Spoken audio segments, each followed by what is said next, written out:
ബംഗ്ലാദേശിനെ കുറിച്ചുള്ള വാർത്തകൾ നമ്മുടെ പ്രേക്ഷകർ എന്നും പ്രതീക്ഷിക്കുന്നുണ്ട്. നമ്മൾ എല്ലാ ദിവസവും ചെയ്യുന്നില്ല, കാരണം എന്തെങ്കിലും സംഭവ വികാസങ്ങളുള്ളപ്പോൾ പറഞ്ഞാൽ മതിയല്ലോ. ഇപ്പോൾ ഏറ്റവും പ്രധാനപ്പെട്ട കാര്യം നമ്മുടെ സിലിഗുരി, അവിടെ ചിക്കൻ നെക്ക് എന്ന് പറയുന്നത് കോഴിക്കഴുത്ത് പോലെ വളരെ ഇടുങ്ങിയ ഒരു പ്രദേശം ഇന്ത്യയുടേതാണ്.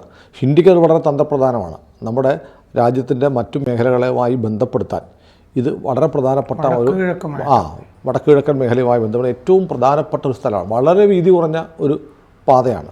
അത് മുറിഞ്ഞു പോയാൽ വടക്ക് കിഴക്കൻ സംസ്ഥാനങ്ങളും ഇന്ത്യയും തമ്മിലുള്ള ബന്ധം മുറിഞ്ഞു പോകും.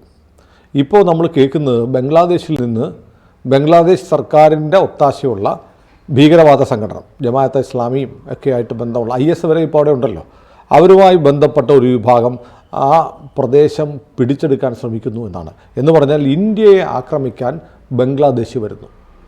അതായത് ഈ ഭീഷണി വന്നിരിക്കുന്ന ഈ സിലിഗുരി കോറിഡോർ, ചിക്കൻ നെക്ക് എന്ന് പറയുന്ന സിലിഗുരി ഇടനാഴി, അതുവഴിയാണ് നമ്മൾ വടക്ക് കിഴക്കൻ സംസ്ഥാനങ്ങളുമായിട്ട് ബന്ധപ്പെടുന്നത്. ഇന്ത്യയുടെ മറ്റു ഭാഗങ്ങൾ, ഇപ്പോൾ ഡൽഹിയിൽ നിന്ന് ബന്ധപ്പെടണമെന്നുണ്ടെങ്കിലും കൽക്കട്ടയിൽ നിന്ന് സിലിഗുരി കോറിഡോർ വഴിയാണ് പോകേണ്ടത്. അതല്ലെങ്കിൽ പിന്നെ വിമാനപാതകൾ, വ്യോമപാതയാണുള്ളത്.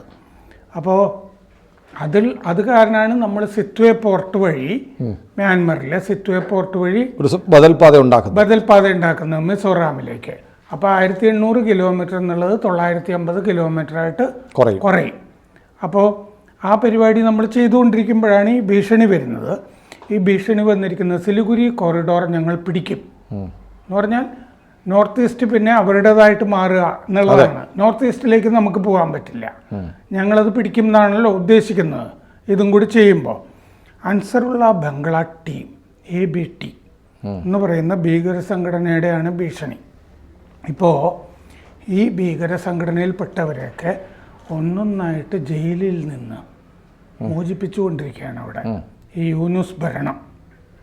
ഡിസംബർ 24-ാം തീയതി അൽ അമീൻ എന്ന് പറഞ്ഞ ഭീകരനെ കാഷിംപൂർ ജയിലിൽ നിന്ന് മോചിപ്പിച്ചു. ABT അൻസറുള്ള ബംഗ്ലയുടെ ഹാരൂൺ അൽ റഷീദിനെ ചാപ്പൈൻ നവാബ്ഗഞ്ച് ജയിലിൽ നിന്ന് മോചിപ്പിച്ചു. ഡിസംബർ 23-ന് ഇക്ബാൽ ഹുസൈൻ ABTയുടെ വേറൊരു ഭീകരനെ മോചിപ്പിച്ചു. ഡിസംബർ 21-ന് ജിക്റുള്ള എന്ന് പറഞ്ഞ ഭീകരനെ മോചിപ്പിച്ചു കാഷിംപൂർ ജയിലിൽ നിന്ന് തന്നെ. അയാൾ ബ്ലോഗറായിരുന്ന വസീഖുർ റഹ്മാൻ ബാഖബിനെ 2015 കൊന്നയാളാണ്. ഈ സെക്കുലറിസം പറയുന്ന ബ്ലോഗർമാരില്ലേ, ഇവരെ കൊല്ലുന്ന പരിപാടി ഈ അൻസറുള്ള ബംഗ്ലയ്ക്ക് ഉണ്ട്. ഒരുപാട് പേരെ കൊന്നിട്ടുണ്ട്, വെടിവെച്ച് കൊല്ലും. ഡിസംബർ 18-ാം തീയതി ABT ഈ അൻസറുള്ള ബംഗ്ലാ ടീം കുറേ യുവാക്കളെ പരിശീലിപ്പിച്ച് ഇന്ത്യയിലേക്ക് വിട്ടിട്ടുണ്ട്. ഡിസംബർ 18-ന് ഈ കഴിഞ്ഞ അതിൽ റോഹിംഗ്യകളുണ്ട്. റോഹിംഗ്യയുടെ സ്ലീപ്പർ സെല്ലുകൾ അസം, ബംഗാൾ പോലുള്ള സ്ഥലങ്ങളിലുണ്ട്. ഡിസംബർ 30-ാം തീയതി പശ്ചിമ ബംഗാളിലെ സ്പെഷ്യൽ ടാസ്ക് ഫോഴ്സ് 2 പേരെ അറസ്റ്റ് ചെയ്തിരുന്നു. മറ്റ് കേരളവുമായിട്ട് ബന്ധപ്പെട്ട ഒരു അറസ്റ്റ് നടന്നിരുന്നു, പടന്നയിൽ നിന്ന് പിടിച്ചിരുന്നു. നൗഡ, മുർഷിദാബാദിലെ നൗഡയിലാണ് ഒരു അറസ്റ്റ് നടന്നത്, 2 പേരെ പിടിച്ചത്.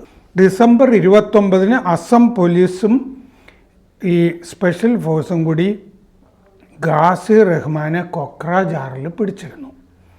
കൊക്രാജാറിലും ദുബ്രിയിലും സ്ലീപ്പർ സെല്ലുകളുണ്ട്. ദുബ്രി 94% വോട്ട് കിട്ടുന്ന സ്ഥലമാണ് ഒരു മുസ്ലിം സ്ഥാനാർത്ഥിക്ക്. മുർഷിദാബാദ്, ആലിപ്പൂർ ദ്വാർ ഒക്കെ കേന്ദ്രമായിട്ട് ഇപ്പോൾ ഇവർ അൻസറുള്ള ബംഗ്ല മറ്റേ സ്ലീപ്പർ സെല്ലുകളെ വളർത്തുന്നുണ്ട്. അപ്പോൾ അവർ പറഞ്ഞിട്ടുണ്ട് സിലിഗുരി ഇടനാഴിയാണ് ലക്ഷ്യം എന്ന് പോലീസ് പിടിക്കുന്ന ആളുകളൊക്കെ പറഞ്ഞിട്ടുണ്ട്. അതിനു വേണ്ടിയാണ് ഞങ്ങളെ ഇങ്ങോട്ട് വിട്ടിരിക്കുന്നത്. അപ്പോൾ ഓഗസ്റ്റ് 26-ന് തന്നെ ഈ ABTയുടെ ചീഫ്, ഈ ഭീകര സംഘടനയുടെ മേധാവി ജഷീമുദ്ദീൻ റഹ്മാനിയെ കാഷിംപൂർ ഇതേ ജയിലിൽ നിന്ന് വിട്ടിരുന്നു. 5 വർഷം തടവാണ് അയാൾക്ക് കൊടുത്തിരുന്നത്, ഒരു ബ്ലോഗറിനെ കൊന്നതിന്. അപ്പോൾ അത് ബാക്കി നിൽക്കുകയാണ് വിട്ടിരിക്കുന്നത്. അപ്പോൾ അയാൾ പറയുകയാണ്, ജമ്മു കശ്മീരിൽ പാകിസ്ഥാൻ്റെയും അഫ്ഗാനിസ്ഥാൻ്റെയും പിന്തുണ ഞങ്ങൾക്ക് വേണം ജമ്മു കശ്മീരിനെ സ്വതന്ത്രമാക്കാൻ. പിന്നെ ഇന്ത്യയുടെ വടക്ക് കിഴക്ക് സംസ്ഥാനങ്ങൾ, ബംഗാൾ, ഖാലിസ്ഥാൻ തുടങ്ങിയവയെ സ്വതന്ത്രമാക്കേണ്ടതുണ്ട്. എന്നുവെച്ചാൽ പഞ്ചാബിനെ ഖാലിസ്ഥാൻ എന്ന് പറഞ്ഞു. അത് തന്നെ, വിശാല ഖലിസ്ഥാനാണല്ലോ ഉദ്ദേശിക്കുന്നത്. അത് ഉത്തരാഖണ്ഡും ഒക്കെ ഉണ്ട്. സിക്കിം, ഭൂട്ടാൻ എന്നിവ പോലെയല്ല ബംഗ്ലാദേശ്. ഇന്ത്യ അങ്ങനെ കരുതരുത്, അവരുടെ ഒരു സംസ്ഥാനം പോലെ കരുതരുത്. 18 കോടി മുസ്ലിങ്ങൾ ബംഗ്ലാദേശിലുണ്ട്. ബംഗ്ലാദേശിനെതിരെ ഇന്ത്യ തിരിഞ്ഞാൽ ചൈനയെ കൊണ്ട് ഞങ്ങൾ സിലിഗുരി ഇടനാഴി അടപ്പിക്കും. സപ്ത സഹോദരിമാരോട് വടക്ക് കിഴക്ക് സ്വാതന്ത്ര്യ പ്രസ്ഥാനത്തിൽ പങ്കെടുക്കാൻ ഞങ്ങൾ പറയും ഇതിനുശേഷം. അതാണ് മറ്റേ അൻസറുള്ള ബംഗ്ലയുടെ മേധാവി ഇപ്പോൾ ഭീഷണിപ്പെടുത്തിയിരിക്കുന്നത്. കശ്മീർ സ്വാതന്ത്ര്യത്തിന് തയ്യാറായി നിൽക്കുകയാണ്. ചെന്നാൽ മതി. പാകിസ്ഥാനും അഫ്ഗാനിസ്ഥാനും ഞങ്ങളെ സഹായിക്കും. മമതാ ബാനർജിയോട് മോദിയിൽ നിന്ന് സ്വാതന്ത്ര്യം നേടാൻ ഞങ്ങൾ ആവശ്യപ്പെടും. സിഖുകാരുടെ സമയം ആഗതമായിരിക്കുന്നു ഖലിസ്ഥാന് വേണ്ടി. പിന്നെ ഇംഗ്ലീഷൊക്കെ സംസാരിക്കുന്ന കുറേ വിദ്യാർത്ഥികളെയൊക്കെ ഒരു റിക്രൂട്ട് ചെയ്യുന്നുണ്ട്. ഇപ്പോൾ ജമാഅത്തെ ഇസ്ലാമിയിൽ നിന്നും കുറേ പേരെ അൻസറുള്ള ബംഗ്ല എടുക്കുന്നുണ്ട്. പിന്നെ അവരുടെ വിദ്യാർത്ഥി വിഭാഗം ഇസ്ലാമി ഛാത്ര ശിബിർ അതിൽ നിന്നും എടുക്കുന്നുണ്ട്. 2015 ഈ സംഘടനയെ ഷെയ്ഖ് ഹസീന നിരോധിച്ചിരുന്നു. പിന്നെ ആർക്കിടെക്റ്റായ ബ്ലോഗർ അഹമ്മദ് റജീബ് ഹൈദറിനെ 2013 ഫെബ്രുവരി 15 ഇവർ കൊന്നിരുന്നു. വേറൊരു ബ്ലോഗർമാരെയൊക്കെ തട്ടുമല്ലോ. 2013 മെയ്യിൽ 84 നിരീശ്വര ബ്ലോഗർമാരുടെ പട്ടിക ഇവർ തയ്യാറാക്കിയിരുന്നു തട്ടിക്കളയാൻ വേണ്ടി. അൽ-ഖ്വയ്ദ ഇവരുടെ ഒപ്പമുണ്ട്. പിന്നെ അവരുടെ കൂടെയാണ് ബ്ലോഗർ ആനന്ദ് ബിജോയ് ദാസിനെ കൊന്നത്. അപ്പോൾ ബ്ലോഗർമാരുടെ പട്ടിക കുറേ ഉണ്ട്. 2004 research centre for unity and development എന്ന് പറഞ്ഞിട്ടൊരു വ്യാജ കേന്ദ്രം, റിസർച്ച് സെൻറ്റർ എന്നൊക്കെ പറയുന്നത്, ഇത് ജമാഅത്തെ ഇസ്ലാമിയും ഇങ്ങനെ പല സെൻറ്റേഴ്സും ഒക്കെ ഉണ്ടാക്കാറുണ്ട്. TTPയുടെ കൂടെയാണ് അത് ചെയ്തിരിക്കുന്നത്. മറ്റേ പാകിസ്ഥാൻ താലിബാൻ അല്ല. ഏതായാലും ഞാനിത് കേൾക്കുമ്പോൾ അല്ലെങ്കിൽ ആലോചിക്കുമ്പോൾ അവർക്കൊരു രസം ഉണ്ടാവും. കാരണം വടക്ക് കിഴക്ക് സംസ്ഥാനങ്ങൾ പിടിക്കുമെന്ന് പറഞ്ഞു. ഈ സിലിഗുരി ഇടനാഴി പിടിക്കാൻ ചെല്ലുമ്പോൾ സിലിഗുരി ഇടനാഴിക്ക് തൊട്ട് മുമ്പ് ഇന്ത്യൻ ആർമിയുണ്ട്. അവരങ്ങോട്ട് സിലിഗുരി ഇടനാഴിയിലും ഉണ്ട്. അത് കഴിഞ്ഞങ്ങോട്ട് വരുന്ന വടക്ക് കിഴക്കൻ സംസ്ഥാനങ്ങളിലും ഇന്ത്യൻ ആർമിയുണ്ട്.